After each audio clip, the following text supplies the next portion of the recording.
আসসালামু আলাইকুম রহমতুল্লাহি ওয়াবারাকাতুহু। সম্মানিত প্রিয় বন্ধুরা, আশা করছি সবাই ভালো আছেন, সুস্থ আছেন। আমিও আলহামদুলিল্লাহ আপনাদের দোয়া ও ভালোবাসায় ভালো আছি, সুস্থ আছি, শুকরিয়া আদায় করছি আলহামদুলিল্লাহ। তো আপনারা দেখছেন আমার ইউটিউব চ্যানেল মুনতাসির টিভি।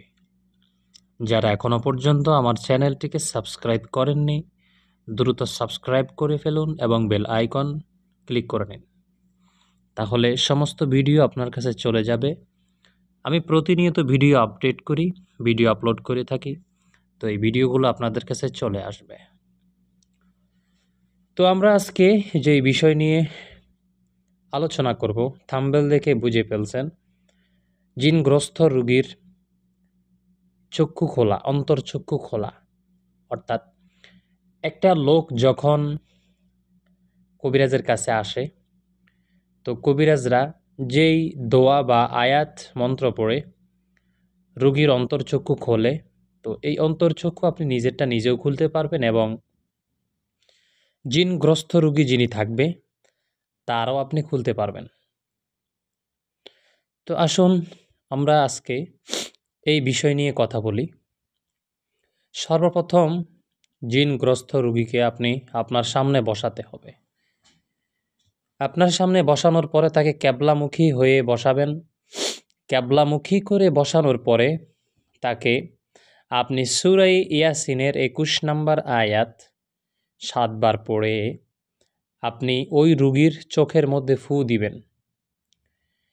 তারপরে আপনাকে সূরা মুজাম্মিলের এবং সূরা ইয়াসিনের প্রথম ১ থেকে ৫ আয়াত পড়ে ফু দিতে হবে।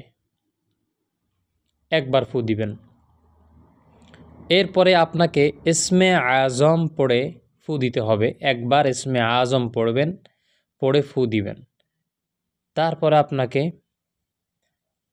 ছোট্ট একটি জিনিস বলতে হবে, সেটা হচ্ছে রাস্তে মৌজুদা খোদা আস্ত লা ইলাহা ইল্লার রব। আমি আবারও বলছি, রাস্তে মৌজুদা খোদা আস্ত লা ইলাহা ইল্লার রব। এটা বলে ফেলার সাথে সাথে আপনি সেহেল কাপড়া পরে নেবেন, ফোড়ে আপনি রুগীকে ফু দিবেন এবং আপনি বলবেন বিসমিল্লাহি আল্লাহু আকবার। হে আল্লাহ, আপনার কোরআনের শক্তিতে যেন রুগী ওই সমস্ত জিন্নাতদেরকে দেখতে পায় যেই সমস্ত জিন্নাত তার ক্ষতি করে এবং তার ফ্যামিলির ক্ষতি করে।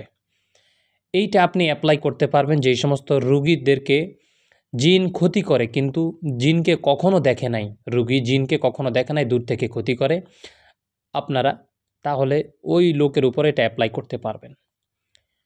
তো আশা করছি আপনারা আজকের ভিডিওটি বুঝে ফেলছেন।